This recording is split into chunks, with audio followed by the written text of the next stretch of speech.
Hey everybody.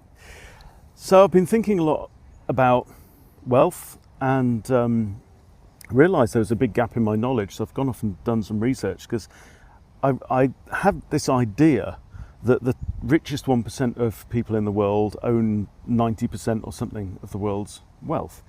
And it turns out that isn't actually true. So let me give you some facts on this. The top richest 1% in the world actually own about half of the world's wealth, and the other 99% own the other half. Okay, now within that, the bottom 50% on practically zero. Okay, the bottom 50% live off less than $7 per day each, and the money that they do get in from the work that they do, which is important, is spent on food, it's spent on rent, it's spent on a bit of entertainment, then it's gone. And you have to get up the next day. So this is the majority of people on planet Earth who are working for money. And actually within the 99% that we've got there who own half the world's wealth, the top 10% of them own the majority of what the 99% own. So this is your upper middle class and middle class people who have the home, property, pensions, super, investments, whatever. Okay, and what's interesting is we're not making a moral point about this or a political point about this. We just want to understand the mechanisms of how do we get such massive inequality, and it comes down to that distinction between working for money and having money work for you. The majority of people in all countries really work for money, and you get your money in and most of it goes, and you might eventually own your house and whatever, but you're still working for money. And what you're not doing is you haven't got assets, right, that generate more wealth, and that is simply the key difference.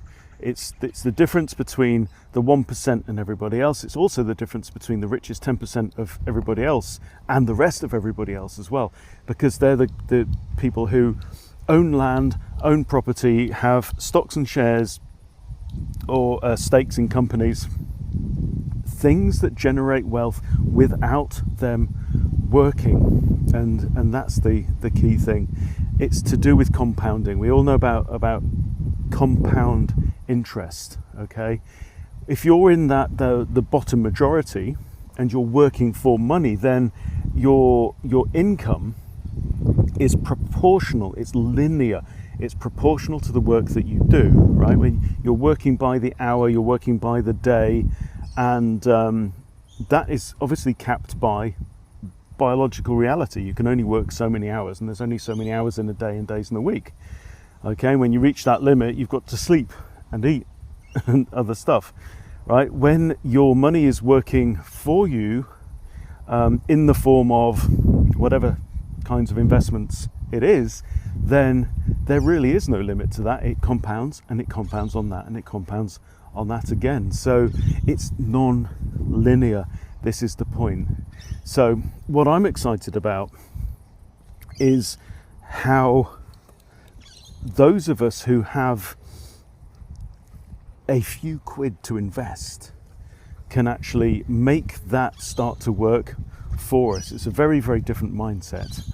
And for me, it's genuinely inspiring, because you look at inflation rates at 5 to 6%, but your average high street bank account will pay you between like 1 and 3%. 7% is very, very good for a savings account. That's really for preferred customers, okay? But there you're talking about just getting over inflation. So for most of us, any money that we do have in the bank, like I've said before, is just slowly evaporating away. It's practically being taxed away from us. So looking for ways, and I've got one idea that I've been exploring this week that I'll tell you more about later, of how we can turn that situation around so that money that we do start to save, we might say, oh, I'm not going to have that Chinese takeaway today, I'm going to invest that money instead and see if we can't make it grow. Okay, see you later.